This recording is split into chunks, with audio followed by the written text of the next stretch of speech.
Sahabat YKB, jumpa kembali dalam program Ngulik Alkitab. Acara Ngulik Alkitab ini diadakan sebagai sarana bagi kita untuk belajar dan mendalami Alkitab serta melihat relevansinya dalam kehidupan sehari-hari. Dan dengan senang hati saya mengajak sahabat boleh mengirimkan respon, tanggapan di kolom komentar yang sudah tersedia.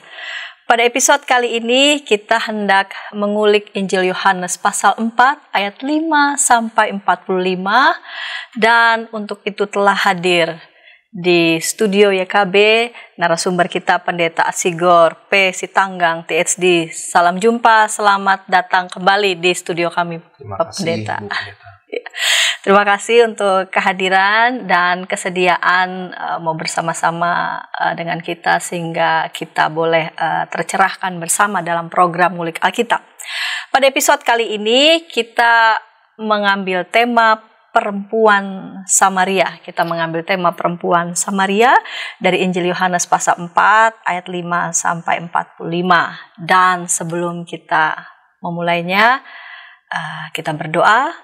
Akan dipimpin oleh Bapak Pendeta. Mari silahkan Bapak Pendeta. Baik, mari hadirin semua kita berdoa bersama.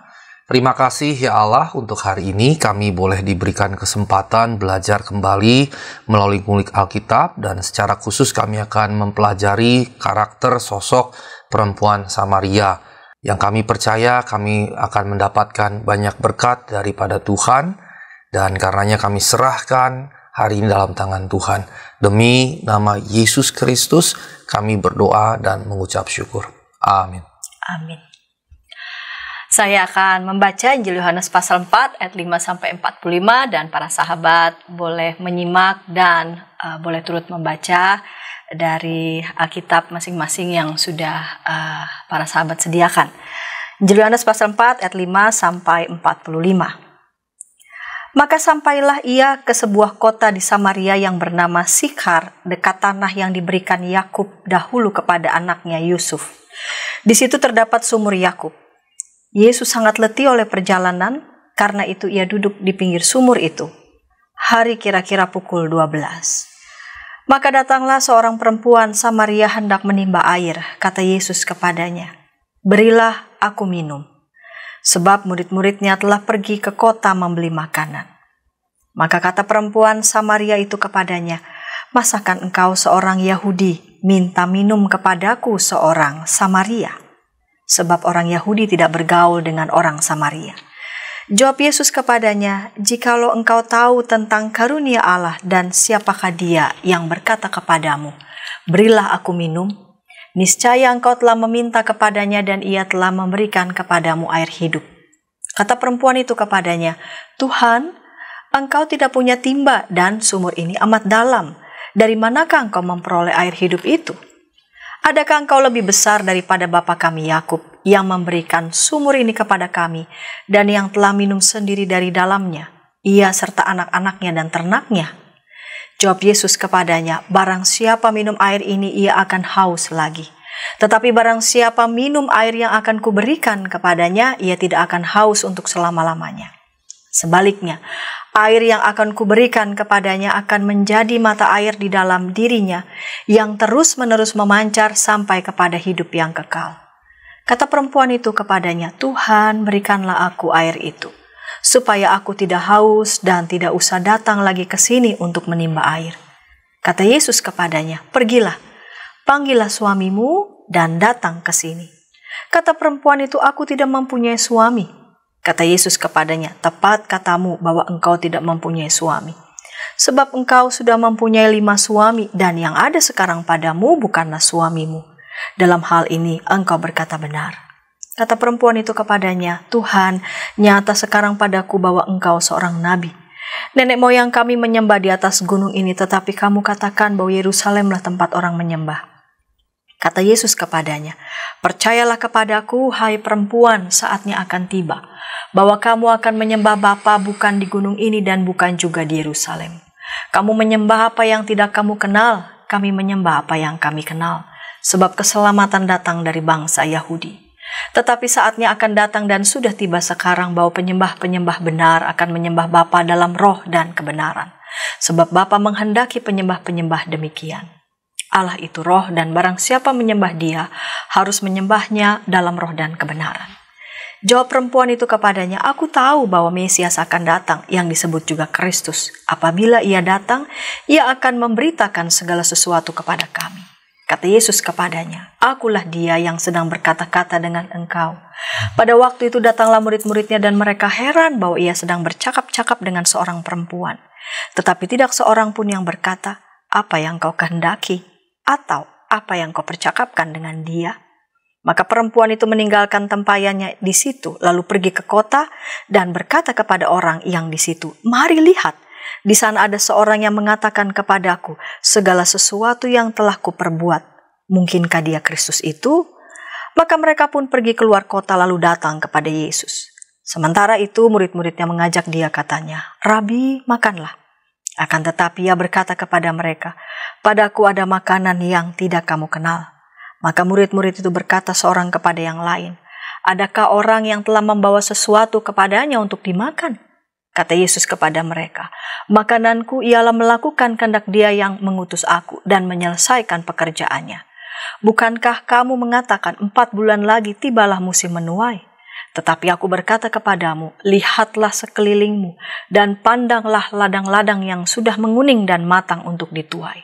Sekarang juga penuai telah menerima upahnya dan ia mengumpulkan buah untuk hidup yang kekal, sehingga penabur dan penuai sama-sama bersukacita. Sebab dalam hal ini benarlah peribahasa yang seorang menabur dan yang lain menuai. Aku mengutus kamu untuk menuai apa yang tidak kamu usahakan. Orang-orang lain berusaha dan kamu datang memetik hasil usaha mereka. Dan banyak orang Samaria dari kota itu telah menjadi percaya kepadanya karena perkataan perempuan itu yang bersaksi. Ia mengatakan kepadaku segala sesuatu yang telah kuperbuat. Ketika orang-orang Samaria itu sampai kepada Yesus, mereka meminta kepadanya supaya ia tinggal pada mereka dan ia pun tinggal di situ 2 hari lamanya. Dan lebih banyak lagi orang yang menjadi percaya karena perkataannya. Dan mereka berkata kepada perempuan itu, kami percaya. Tetapi bukan lagi karena apa yang kau katakan, sebab kami sendiri telah mendengar Dia dan kami tahu bahwa Dialah benar-benar juru selamat dunia. Dan setelah 2 hari itu Yesus berangkat dari sana ke Galilea, sebab Yesus sendiri telah bersaksi bahwa seorang nabi tidak dihormati di negerinya sendiri. Maka setelah ia tiba di Galilea, orang-orang Galilea pun menyambut Dia karena mereka telah melihat segala sesuatu yang dikerjakannya di Yerusalem pada pesta itu. Sebab mereka sendiri pun turut ke pesta itu. Ya, cukup panjang pembacaan Alkitab yang hendak kita ulik di program Ulik Alkitab ini. Dari pasal Injil Yohanes pasal 4 ayat 5 sampai 45. Bapak Pendeta, saya mau mengawali dengan, ini kan lumayan panjang nih, pasal 4 ayat 5 sampai 45. Kalau dilihat dari struktur begitu, ini dari ayat keberapa sampai ayat keberapa sebenarnya penulis ini ingin berbicara tentang apa, Bapak Pendeta? Baik, terima kasih Ibu Pendeta Santi. Perikop ini panjang. Kalau kita lihat, kita membacanya dari ayat 5. Kalau baca perikop aslinya, dia dimulai dari ayat 1. Namun ayat 1 sampai 4 itu lebih seperti sebuah pengantar kepada cerita, begitu ya. Di situ dikisahkan Yesus berangkat, begitu, pergi, karena orang-orang Farisi mendengar Yesus membaptis, walaupun sebetulnya bukan Dia yang membaptis, murid-muridnya, dan Dia mendapat murid lebih banyak dari Yohanes, dan karena itu dari Yudea balik ke Galilea. Kalau lihat ayat 3 dikatakan kembali lagi ke Galilea, berarti menurut versi Yohanes, Yesus itu berulang kali pergi ke Yudea dan ke Galilea, gitu. Yudea itu di mana ada ibu kotanya Yerusalem, begitu ya.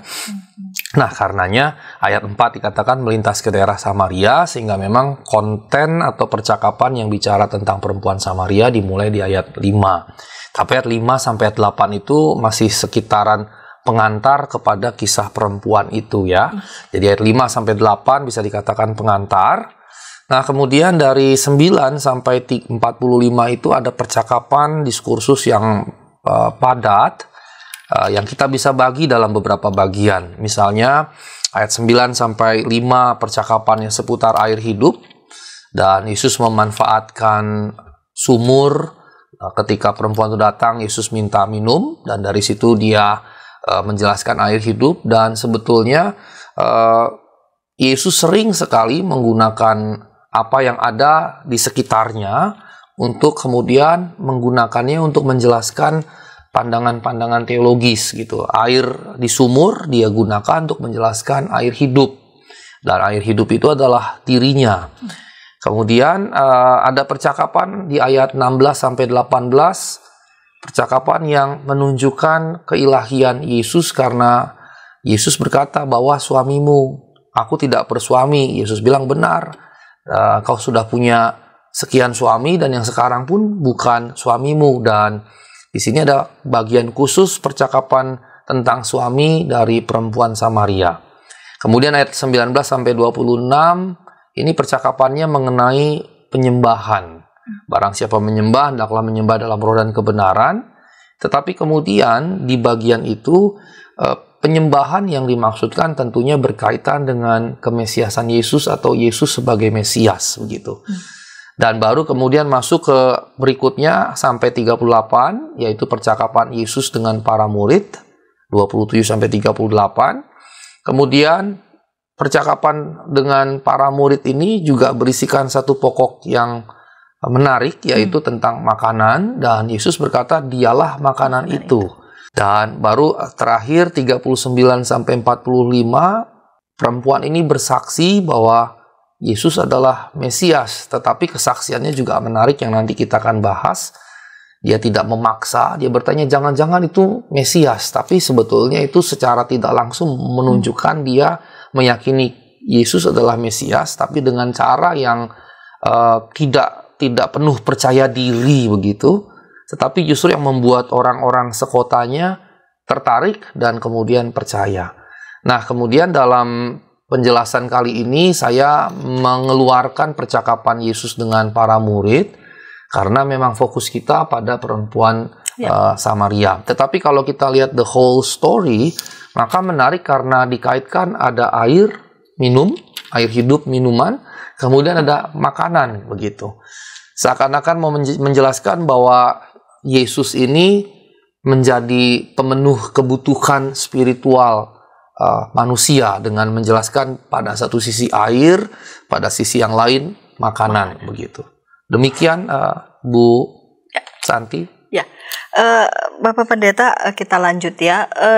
Secara keseluruhan begitu dari teks ini tadi Bapak Pendeta sudah jelaskan di awal, ada percakapan Yesus dengan perempuan Samaria, lalu percakapan Yesus dengan para rasul. Ini menarik, dua percakapan Yesus dengan perempuan Samaria, lalu Yesus dengan para rasul disatukan di dalam teks ini. Ya, apakah betul. ada maksud dari penulis Baik. Injil? Rekan-rekan sekalian, Bu Santi, biasanya dalam studi biblika, khususnya di Perjanjian Baru, kita mengenal apa yang disebut sandwich model.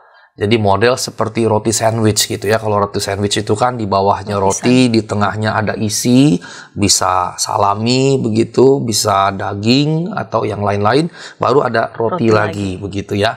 Nah, ini istilah modern sebetulnya, istilah modern para pakar biblika ketika melihat dalam narasi-narasi Alkitab ada peralihan dari cerita A kepada cerita B, tetapi kemudian kembali lagi ke cerita A, begitu. Atau dari konteks A atau pokok percakapan A beralih ke percakapan B, terus balik lagi ke percakapan A. Dan peralihannya ini biasanya berkaitan terutama dengan karakter-karakter cerita.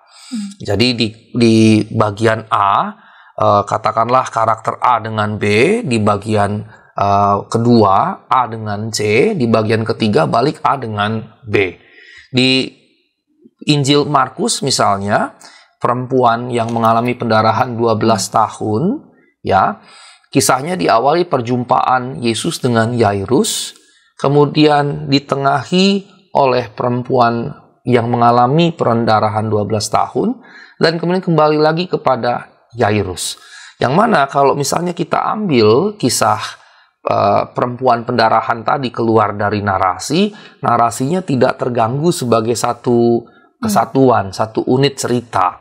Demikian juga di bagian ini, kalau kita lihat mulai dari sebetulnya dari ayat 1 begitu ya, tapi kalau kita belah dari ayat 5 juga akan nampak. Di sini ada dua bagian percakapan.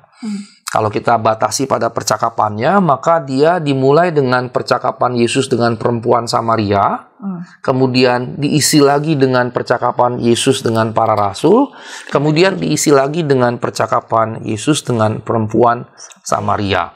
Sehingga kalau digambarkan sebagai roti sandwich begitu, maka roti bagian bawahnya adalah ayat 5 sampai 26 dan ayat 28.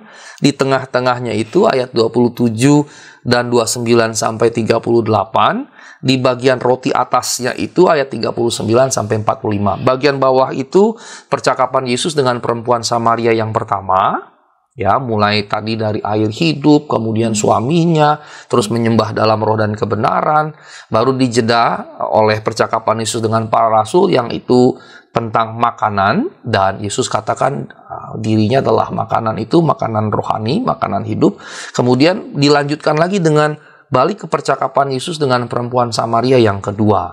Sehingga nampak di sini model roti sandwich tersebut yang kalau misalnya kita keluarkan kisah percakapan Yesus dengan para rasul, cerita ini tidak terganggu.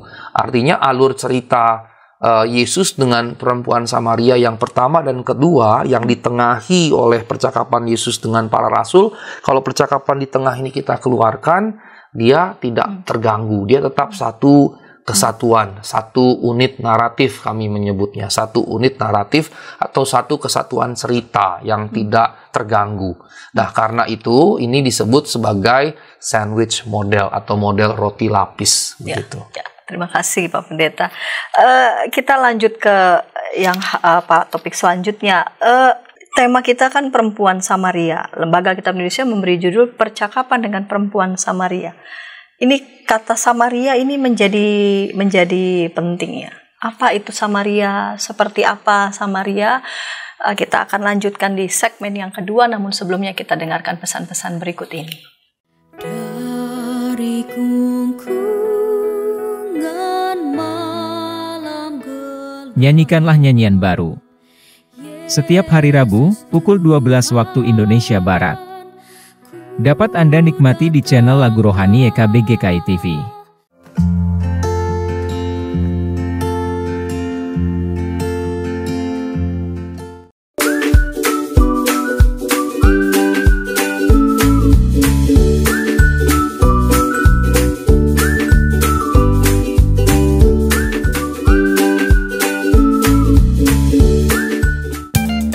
Sahabat, mari dukung pelayanan dan pekabaran Injil melalui YKB dengan membagikan link acara ini kepada sebanyak mungkin orang. Dukungan juga dapat saudara lakukan dengan mentransfer dukungan finansial ke rekening BCA ke nomor 450 305 2990 450 305 2990 atas nama Yayasan Komunikasi Bersama.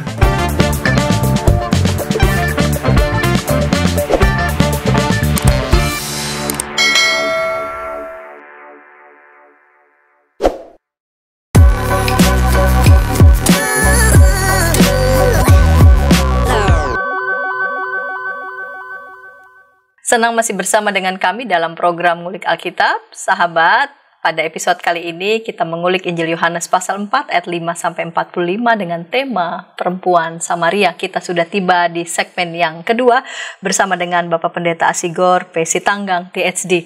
Bapak Pendeta, kita lanjut ya di segmen yang kedua ini. Tema kita Perempuan Samaria. Lembaga Alkitab Indonesia memberi judul Percakapan dengan Perempuan Samaria. Ini tampaknya nih kata Samaria di sini kata yang penting ya. Apa itu Samaria, Pak Pendeta? Baik, sebelum saya menjelaskannya, kita perlu tahu dulu, Ibu Santi dan teman-teman semua yang menyaksikan, kata Samaria ini tidak terlalu banyak muncul, 4 kali setidaknya muncul. Pertama misalnya di kisah Yesus menyembuhkan 10 orang kusta, dan ketika 10 itu disuruh menunjukkan dirinya kepada imam, di tengah jalan mereka sembuh, 1 kembali kepada Yesus dan tersungkur di depan Tuhan dan menyembah. Dan orang itu kemudian adalah ternyata orang Samaria. Dan Tuhan bilang, bagaimana yang lain? Kok hanya orang Samaria ini yang datang kembali? Rupanya 9 yang lain adalah orang Yahudi. Sementara 1 yang kembali yang menyembah Yesus adalah orang Samaria. Kisah yang berikutnya adalah orang Samaria yang baik hati, yang sangat terkenal, begitu ya.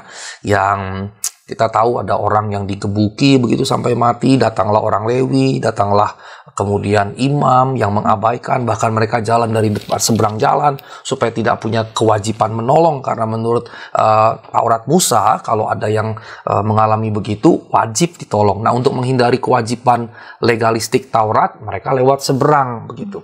Nah, kemudian datanglah orang Samaria yang kemudian menolong orang ini, dibawa ke penginapan, kemudian dibayar supaya rawat oleh pemilik penginapan, dan bahkan dia berjanji kalau nanti dia kembali kurang dia akan tambahi lagi. Nah, kemudian kisah yang berikutnya adalah orang-orang Samaria yang menolak Yesus ketika Yesus melalui daerah itu. Nah, kisah kita di Yohanes adalah kisah berikutnya yang hadir dalam Injil Yohanes, yang menjadi kisah keempat yang berbicara tentang Samaria. Karenanya kisah tentang Samaria menjadi signifikan walaupun hanya ada 4 dalam keempat Injil kanonik, karena kita perlu belajar asal-usulnya. Nah, di ayat 11 dalam Yohanes pasal 4 ditegaskan bahwa Yesus dalam perjalanan kembali ke Galilea dari Yudea, berarti dia dari Galilea ke Yudea, terus dari Yudea balik lagi ke Galilea, dan rupanya rute ini harus melalui Samaria. Nah, dari Yudea kalau berjalan menuju Galilea, pulang pergi, ya otomatis Yesus selalu melalui wilayah Samaria. Dan nampaknya 4 kisah yang saya sebutkan terjadi karena perjalanan melalui Samaria ini. Nah, kita tahu Samaria adalah satu wilayah yang berisikan orang-orang Yahudi yang kawin campur dengan bangsa-bangsa lain.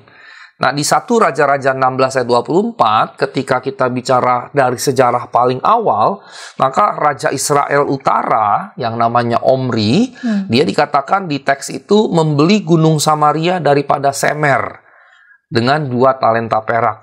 Zaman itu berarti ini lumayan banyak begitu, dan pemiliknya ini namanya Semer. Dan kemudian Raja Omri mendirikan satu kota di atas gunung itu, dan kemudian karena pemilik tempat itu namanya Semer, gunungnya pun dinamai Samaria berdasarkan nama pemiliknya. Nah, inilah asal mula nama Semer tadi, dari Semer menjadi Samaria. Nah, ketika Omri meninggal, dia dikubur di kota itu. Nah, anaknya Ahab menggantikan Omri sebagai raja. Israel Utara ini sudah terpecah 2 dan memerintah Israel dari Samaria. Israel Selatan kemudian menyebut dirinya Yehuda, begitu ya. Nah, Ahab setelah itu, setelah menjadikan Samaria ibu kotanya, kemudian membangun mezbah bagi Baal di Samaria, sehingga Samaria kemudiannya jadi pusat kultus terhadap Baal, sementara Yerusalem pusat kultus terhadap Yahweh. Dan karenanya kemudian ini baru bicara tempat. Ketika kita bicara asal-usul orang Samaria terkait orangnya, maka dari 2 Raja-Raja 17 ayat 24 sampai 41 kita dapat menyimpulkan bahwa orang-orang Samaria yang hidup pada zaman Yesus sebetulnya adalah orang-orang yang berasal dari berbagai bangsa, yang dibawa oleh Raja Asyur yang saat itu menguasai Israel, begitu, yang mendiami menguasai wilayah Samaria, dibawa ke Samaria dan kemudian kawin campur dengan orang-orang Israel. Tujuannya politis, sehingga dengan kawin campur ini kemurnian rasnya hilang, sehingga Samaria menjadi orang-orang yang campur di situ, sehingga tidak ada lagi perlawanan yang bersifat rasial dari bangsa Israel, karena sudah berbagai macam suku dan bahkan sudah kawin-mawin. Sehingga bagi Raja Asyur lebih mudah lagi untuk dipertahankan kekuasaannya atas wilayah itu. Nah, dengan kawin campur yang sebetulnya awalnya sifatnya politis, dampaknya kemudian ya terjadi juga sinkretisme agama. Mereka yang datang ke Samaria menyembah Yahweh, tapi juga bawa dewa-dewa mereka. Sehingga orang-orang Israel yang menyembah Yahweh juga akhirnya menyembah juga dewa-dewa mereka yang lain. Sehingga di sini terjadi semacam sinkretisme agama. Karenanya orang-orang Israel beribadah kepada Yahweh sekaligus kepada Allah-Allah lain. Kemudian yang datang juga demikian. Karena mereka membawa juga ilah-ilah mereka. Sehingga kemudian pemujaannya pun hadir dalam rupa patung-patung dari dewa-dewa tersebut. Dan mempersembahkan juga korban kepada dewa-dewa tersebut sambil untuk orang Israel mempersembahkan korban atau tetap beribadah kepada Yahweh begitu. Karenanya isu monoteisme juga menjadi mulai muncul dalam konteks ini. Bagi Yudaisme, dalam konsep agama Yahudi, Yudaisme ini tentunya jadi hal yang buruk begitu. Apalagi keketatan peribadahan kepada Yahweh dari sejak kitab Musa, Pentateuch itu jelas sekali dinyatakan. Itu sebabnya bagi orang-orang Yahudi, Samaria jadi buruk begitu. Samaria menjadi buruk bagi orang-orang Yahudi yang berada di luar wilayah Samaria.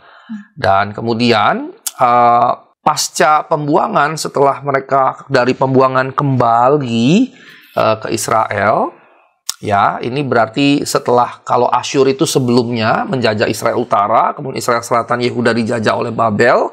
Dan oleh Babel kemudian, oleh Raja Babel kemudian dibawa sebagian orang Yehuda ke Babilonia. Maka ketika mereka kembali setelah Raja Kores berkuasa, di Ezra 4 ayat 1-5 ada kisah di mana Raja Kores ini yang dari Persia kemudian mengizinkan orang-orang Yehuda yang dipimpin antara lain misalnya Zerubabel dan lain-lain. Orang-orang Samaria ini ingin membangun bersama bait Allah tadi, ya, membangun kembali bait Allah. Namun Ezra, Zerubabel dan kawan-kawan menolak. Penolakannya pertama-tama karena latar belakang sejarah tadi yang sudah saya sebutkan tadi, bahwa terjadi kawin mawin, kemudian terjadi juga sinkretisme agama, dan karena latar belakang itu kemudian mereka menolak.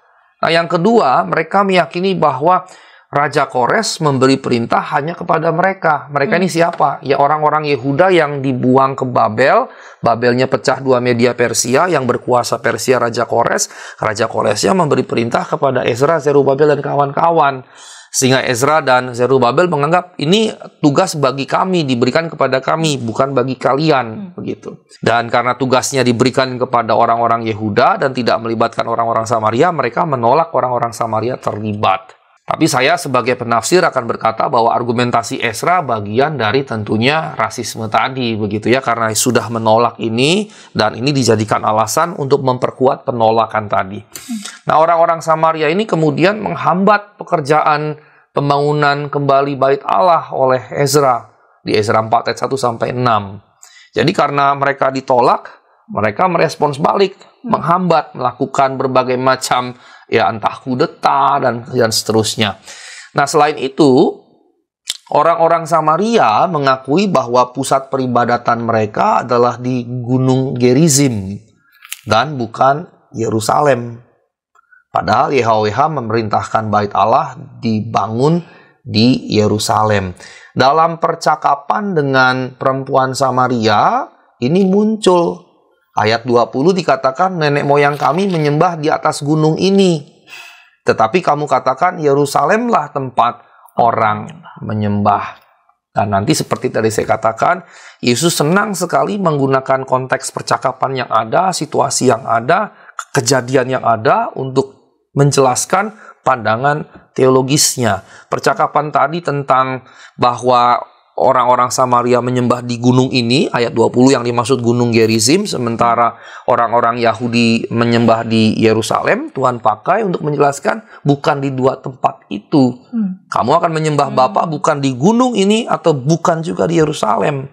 Dan poin pentingnya adalah ayat 23-24. Saatnya akan datang, sudah tiba sekarang, penyembah-penyembah benar akan menyembah Bapa dalam roh dan kebenaran.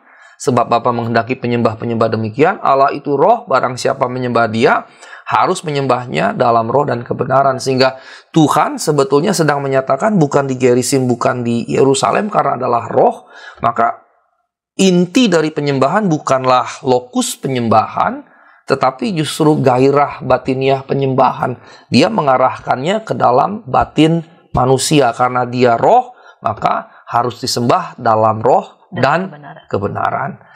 Nah, rekan-rekan yang terkasih dalam Tuhan Yesus Kristus, kembali kepada pasca pembuangan tadi atau yang disebut juga post-exilic period, dalam semangat purifikasi pemurnian Yahudi, setelah mereka kembali dari pembuangan, mereka berada dalam suasana spiritual bahwa mereka dibuang karena Allah menghukum mereka, dan mereka dihukum Allah karena mereka mulai tidak murni dalam menjalankan Taurat Allah. Sehingga ketika mereka diizinkan kembali ke tanah perjanjian ke Israel, maka mereka menyadari mereka harus murni menjalankan keagamaan mereka. Sehingga semangat yang ada adalah semangat purifikasi atau semangat pemurnian. Pemurnian orang-orang Yahudi dalam melaksanakan ritus-ritus keagamaannya berdasarkan Taurat Musa. Sejak kembali dari pembuangan di Babel atau yang disebut post-exilic era tadi. Dan pemurniannya berlaku tentunya dua sisi satu mata uang, karena agama dan budaya berkaitan erat, maka pemurniannya berlaku secara ras dan kemudian agama. Karena keduanya menyatu betul-betul begitu. Nah, karena pemurniannya pada ras maupun agama, maka orang-orang Samaria makin dianggap rendah. Secara ras nggak murni, secara agama juga tidak murni. Secara ras dia sudah kawin campur dari berabad-abad sebelumnya. Secara agama bukan menyembah di Bait Allah Yerusalem, di Gunung Gerizim tadi. Sehingga karenanya perendahan itu berlanjut sampai pada era Tuhan Yesus Kristus. Karenanya di era Tuhan Yesus Kristus berarti sudah sekian abad gitu ya, dari Ezra kalau kita hitungnya abad ke-6 sudah hampir 6 abad, kalau abad ke-5 ya 5 abad begitu. Nah, karena itu orang-orang Yahudi termasuk pada zaman Yesus, karena sudah berlangsung berabad-abad, sikap menganggap orang-orang Samaria rendah ini justru makin kuat.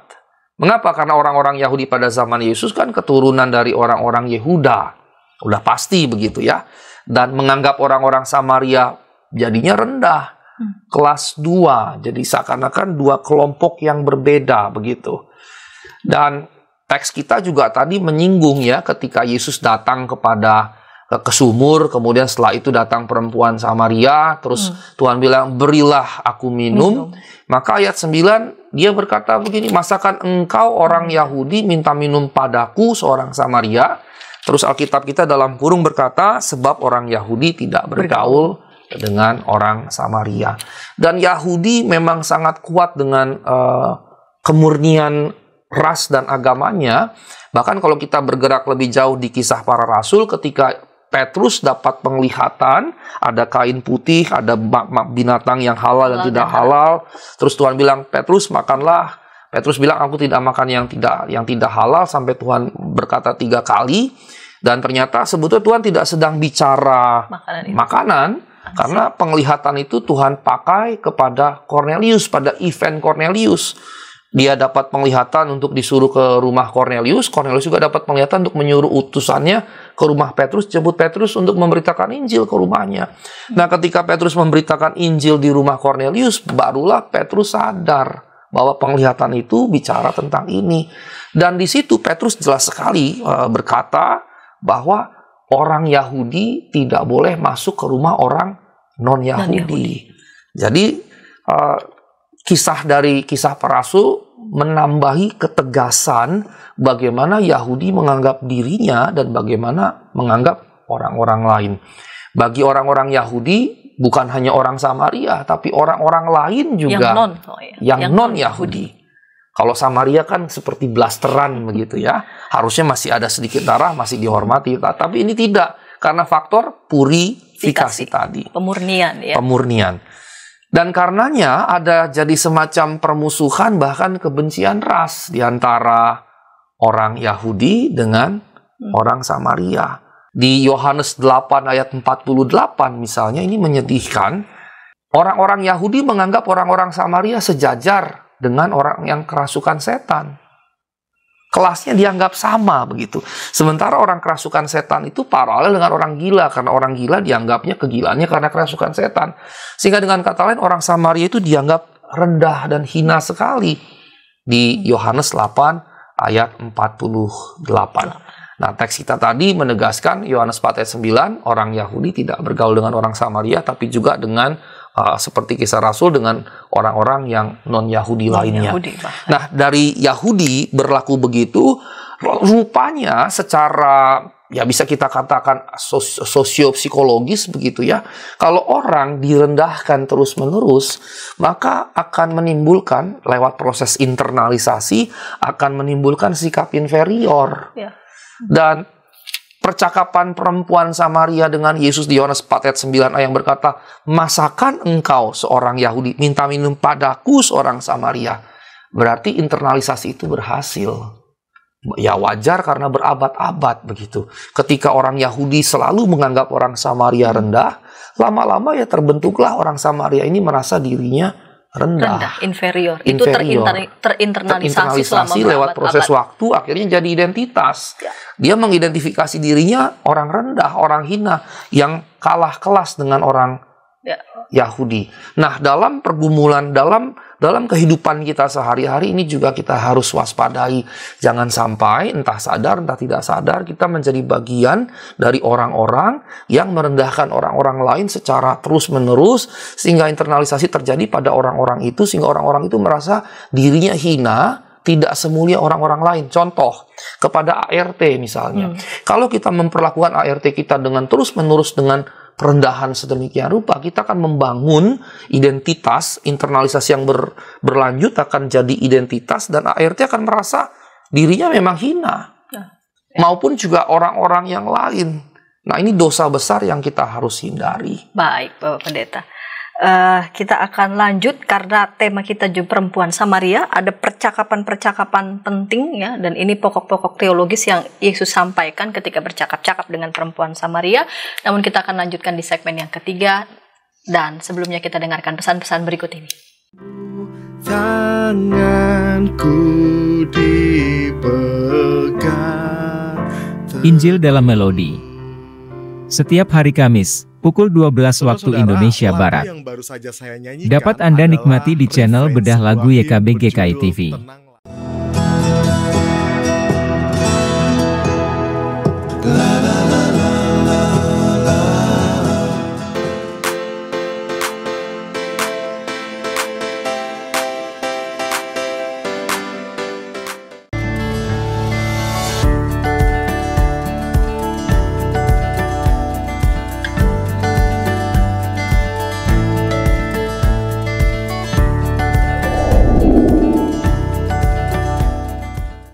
Sahabat, mari dukung pelayanan dan pekabaran Injil melalui YKB dengan membagikan link acara ini kepada sebanyak mungkin orang. Dukungan juga dapat saudara lakukan dengan mentransfer dukungan finansial ke rekening BCA ke nomor 450 305 2990 450 305 2990 atas nama Yayasan Komunikasi Bersama.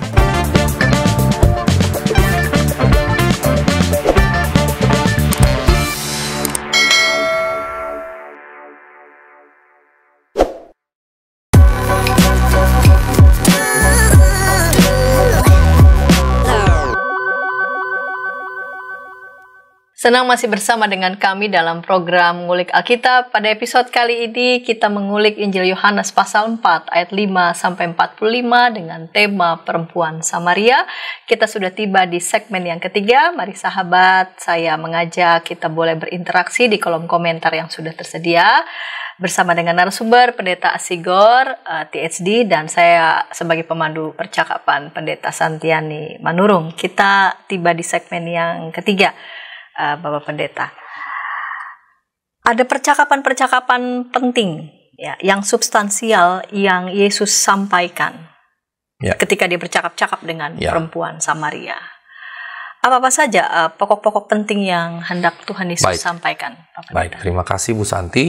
Rekan-rekan sekalian, dari perikop yang sangat panjang ini, ada beberapa pokok yang saya lihat menjadi begitu penting karena disampaikan melalui diskursus, melalui dialog, dan menghasilkan percakapan teologis yang mendalam. Yang pertama, yang di segmen sebelumnya saya sudah singgung, maka saya memahami bahwa teks ini jelas melawan rasisme. Maka yang pertama adalah pokok percakapan teologis yang mendalam adalah anti rasisme. Dan Yesus di sini menerobos batasan rasistik Yahudi dengan Samaria, yang sebetulnya dalam era kehidupan Yesus ini sangat kuat. Kita tidak bisa berkata bahwa zaman Yesus tidak ada rasisme. Zaman Yesus, dari kisah ini, dari bagaimana si perempuan Samaria sudah begitu terinternalisasi jadi identitas diri. Kok kamu orang Yahudi mau minum sama aku? Kamu kan lebih tinggi dari saya, kok mau minum dengan saya? Sehingga rasisme pemisahan ras tadi sudah tegas sekali, dan nampak ada kelompok yang lebih tinggi, ada kelompok yang lebih rendah begitu. Sehingga anti rasisme yang disampaikan di sini juga termasuk anti pembedaan kelompok jadinya. Kelompoknya bisa rasisme, bisa juga kelompok ekonomi, sosial ekonomi, bisa juga dalam berbagai macam kelompok. Sehingga dengan kata lain, Tuhan menerobos batasan-batasan yang manusia bikin untuk merendahkan sesamanya. Untuk merendahkan sesamanya. Melalui apa? Melalui tindakan Tuhan meminta minum dari perempuan Samaria. Dan ini menjadi hal yang penting karena yang digunakan adalah air. Air adalah kebutuhan yang sangat penting. Tanpa air kita bisa mati. Tetapi kemudian air yang menjadi penting ini dimanfaatkan oleh Tuhan untuk menerobos batasan-batasan tadi. Ada sebuah penegasan jadinya bahwa Kristus menolak rasisme atas dasar apapun. Tidak ada dasar yang secara sahih bisa dijadikan pegangan bahwa mengapa saya melakukan rasisme. Nah, rasisme menurut saya paling tidak ada dua model. Pertama, menganggap suku, kelompok, ras saya lebih tinggi daripada yang lain. Atau kebalikannya, menganggap suku, ras, atau kelompok yang lain lebih tinggi dari kelompok saya. Si Samaria itu juga sebetulnya menjadi pelaku rasis, tapi dalam sisi yang rendah. Inferior, dia menganggap dirinya rendah, inferior. Yang satu merasa dirinya superior begitu. Tapi dia korban begitu. Dia korban. Nah, ketika misalnya kita mengagungkan ras tertentu lebih hebat dari ras kita, orang Indonesia senang banget kalau ketemu orang bule. Kayaknya orang bule itu sudah seperti apa gitu. Itu bagian sebetulnya atau akar-akar yang belum habis total dari penjajahan. Kolonialisme yang menaruh orang kulit putih oleh orang barat lebih hebat daripada kita inlander. Zaman penjajahan kalau dibilang inlander itu ya kita, dan itu menghina sekali begitu. Nah, jadi ada dua, yang satu superior, yang satu inferior. Dua-duanya tidak tepat. Mengapa? Karena kita diciptakan setara. Kita semua adalah ciptaan Allah, dan itu membuat kita semuanya setara. Ini yang kita mesti catat baik-baik. Nah, yang kedua yang saya temukan di sini terkait dengan air minum yang Yesus gunakan. Yesus kemudian berkata, kalau kamu minum air ini, kamu akan haus terus. Tapi aku punya air yang tidak akan bisa haus lagi sampai kekekalan. Dan dia mengatakan, dirinya lah air hidup. Nah, ketika tidak akan haus lagi sampai kekekalan, maka ini merujuk pada tentunya kehidupan kekal yang Tuhan kemudian berikan. Dan ini diperbandingkan antara air hidup dengan air biasa, yang mau merujuk pada kehidupan kekal yang berasal daripada dirinya. Nah, kemudian yang ketiga ada pernyataan keilahian Kristus di sini melalui penyingkapan mengenai jati diri perempuan tersebut. Jati diri perempuan Samaria di ayat 16 sampai 19. Ketika Tuhan berkata, panggil suamimu. Dia bilang, aku tidak punya suami. Ya benar, engkau sudah punya 5 suami, maksudnya mungkin 5 kali kawin dan cerai. Dan sekarang yang lelaki bersamamu bukan suamimu, yang berarti ya samenleven begitu ya, dan yang menunjukkan berarti keadaannya justru makin buruk begitu, dari kawin cerai, akhirnya tidak lagi menganggap perkawinan itu penting begitu. Nah, Yesus menunjukkan apa yang menjadi bisa dikatakan rahasia kehidupan. Kan ketemunya di sumur, saling membutuhkan air. Siapa Yesus? Yesus nggak tahu. Perempuan Samaria belum pernah berjumpa dengan Yesus begitu. Dan dengan menunjukkan relasi perempuan tersebut dengan lelaki yang ada bersamanya dan latar belakang rumah tangganya seperti apa, ini sebetulnya menunjukkan sebuah peragaan keilahian Yesus. Dan Alkitab ini menarik karena khususnya keempat Injil kanonik kadangkala memeragakan keilahian Yesus dalam cara yang luar biasa, membangkitkan orang mati 3 kali paling tidak, kemudian meredakan danau. Siapa yang bisa meredakan danau selain Sang Penciptanya begitu. Tapi di sini bukan dalam perkara-perkara mukjizat yang luar biasa, yang mencengangkan, yang menakjubkan. Cukup dengan menyampaikan apa yang menjadi rahasia terdalam, tapi juga di sisi yang lain pergumulan terdalam yang dialami perempuan itu. Yang tentunya yang digumuli betul-betul dalam diri perempuan itu. Dan ketika Tuhan tunjukkan itu, ini jadi sentuhan manis. Sehingga keilahian Tuhan di sini bukan dalam perbuatan yang ajaib, yang menggelegar, yang badai jadi reda, yang mati jadi bangkit, yang menakutkan, mencengangkan. Tapi hadir dalam sentuhan lembut Tuhan. Seakan-akan Tuhan mau bilang, aku bersamamu. Seakan-akan Tuhan mau bilang, aku mengerti keadaanmu. Dan terakhir, Tuhan mau berkata, datanglah kepadaku, aku akan memberikan kelegaan kepadamu. Karena dari perkataan Tuhan, ternyata dampaknya positif sekali. Dampak positif itu yang membuat dia kembali ke kotanya dan berkata, ini jangan-jangan Kristus. Nah, nanti di percakapan kelima saya akan tambahi poin yang ketiga tadi. Sekarang saya mau masuk dulu poin yang keempat. Dalam percakapan yang keempat, dalam pokok percakapan teologis yang keempat, topiknya adalah penyembahan yang benar.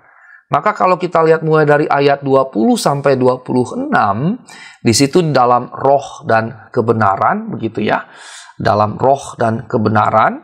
Dan sebetulnya yang menjadi ujung dari percakapan mengenai penyembahan bukan lagi sekedar, bukan pada lokusnya, bukan di Gerizim, bukan di Yerusalem, melainkan dalam roh yang artinya bisa di mana-mana, tapi kemudian senternya adalah pengakuan bahwa Yesus adalah Mesias. Ayat 25, perempuan itu berkata, aku tahu bahwa Mesias akan datang. Yang disebut juga Kristus, ya Mesias bahasa Ibrani, Kristus bahasa Yunani. Kalau teks aslinya kemungkinan besar tidak persis seperti itu ya. Ini adalah kreasi dari si penulis untuk menegaskan kepada pembaca Yunani bahwa yang dimaksudkan Mesias itu ya Kristus begitu. Tapi pada taraf pada era pada masa masih lisan, pada percakapan sangat mungkin hanya menyebut Mesias begitu ya. Nah, ketika dia berkata aku tahu bahwa Mesias akan datang, yang disebut juga Kristus. Ya, itu tadi yang saya katakan, yang disebut juga Kristus supaya pembaca Yunani mengerti begitu ya. Apabila ia datang, ia akan memberitakan segala sesuatu kepada kami. Kita lihat respons Yesus baik-baik di ayat 26. Kata Yesus kepadanya, akulah dia yang sedang berkata-kata dengan engkau. Ketika Tuhan disidang di pengadilan agama, mahkamah agama atau Sanhedrin di Matius pasal 26, ketika imam besar bertanya, engkaukah Mesias itu? Engkaukah dia? Awalnya Yesus diam saja gitu. Karena Yesus tidak merasa perlu menjelaskan siapa dirinya karena mereka tidak percaya pada Yesus. Tapi di perempuan ini Tuhan melihat ada peluang bahwa perempuan ini percaya. Makanya dia dengan gamblang berkata, akulah dia. Di tempat-tempat lain kita akan sulit menemukan bahwa Yesus secara gamblang menyatakan akulah Mesias begitu. Tidak banyak Yesus berkata gamblang, nanti ada Mesias datang, Yesus bilang, akulah dia, akulah Mesias itu. Dan Mesias itu sekarang bicara kepada kamu. Jadi semacam penyingkapan yang terus terang begitu. Sementara salah satu model kehadiran Yesus di Injil Markus itu incognito. Ketika misalnya dia melakukan sesuatu, kemudian orang bilang kau Mesias, Yesus bilang enggak, jangan beritahu.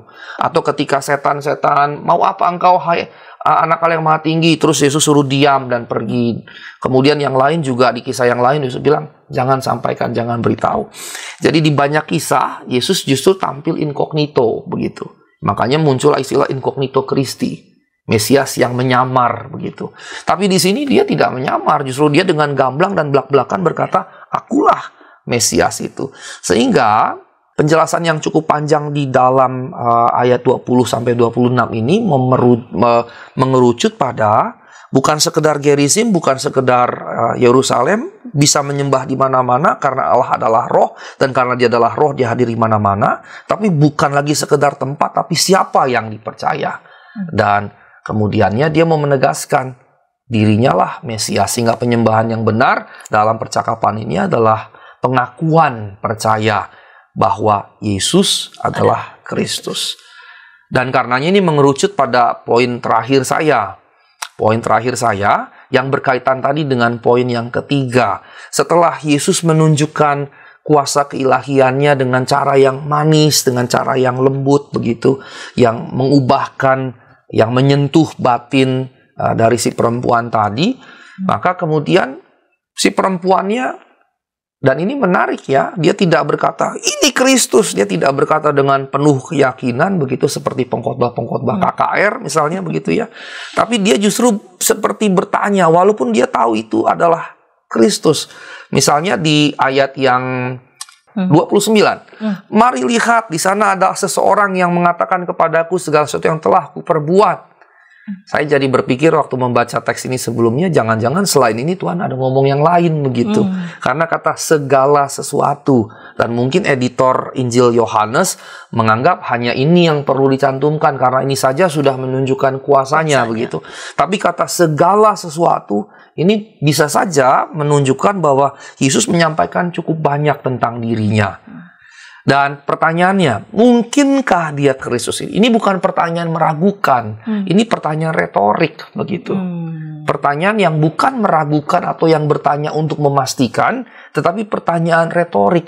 Dan pertanyaan retorik seperti itu adalah sebuah statement yang halus, bukan statement dengan penuh keyakinan diri dan bahkan memaksa orang untuk mengikuti yang dia mau. Dan karenanya ketika dia berkata kepada orang-orang satu kota itu, mungkinkah dia Kristus? Ayat 39 setelah model sandwich diisi ditengahi dengan percakapan Tuhan dengan para murid, banyak orang Samaria dari kota itu menjadi percaya kepadanya karena perkataan perempuan itu. Dan rupanya ia mengatakan kepadaku segala sesuatu yang telah kuperbuat jadi kesaksian. Mungkin juga dia berkata, dia tahu loh aku punya 5 suami. Dia tahu loh aku sekarang bukan sama suamiku. Mungkin dengan caranya dia, teks kita kan jadi terlalu tulisan, kita nggak bisa membayangkan ekspresi di baliknya. Tetapi kalau kita berimajinasi terkait ekspresi lisan yang dia sampaikan, bisa dibayangkan kekaguman perempuan ini. Dia bisa tahu loh saya nikah 5 kali. Dia bisa tahu loh suami yang sekarang bukan suami saya. Maka dengan kesaksian itu, rupanya orang-orang Samaria kenal perempuan ini berarti kan? Iya. Karena banyak orang Samaria dari kota itu jadi percaya padanya karena perkataan perempuan itu yang bersaksi. Dan ayat 40 menegaskannya, ketika orang Samaria itu sampai kepada Yesus, mereka meminta kepadanya supaya ia tinggal pada mereka, dan ia pun tinggal di situ. Dan lebih banyak lagi orang jadi percaya. Dan ayat 42, kami percaya bukan lagi karena yang kau katakan. Sekarang kami sudah mendengar sendiri, sudah lihat sendiri, dan kami tahu bahwa dialah benar-benar juru selamat dunia. Nah, karenanya saya melihat begini, perjumpaan Tuhan dengan perempuan Samaria mengubahkan sang perempuan. Ada transformasi terjadi dari dalam dirinya, dan transformasi atau perubahan yang terjadi rupanya mengalir keluar. Sehingga saya bisa berkesimpulan begini. Perubahan yang sejati tidak bisa ditahan, pasti keluar. Dia pasti mengalir keluar. Seperti aliran air hidup yang mengalir.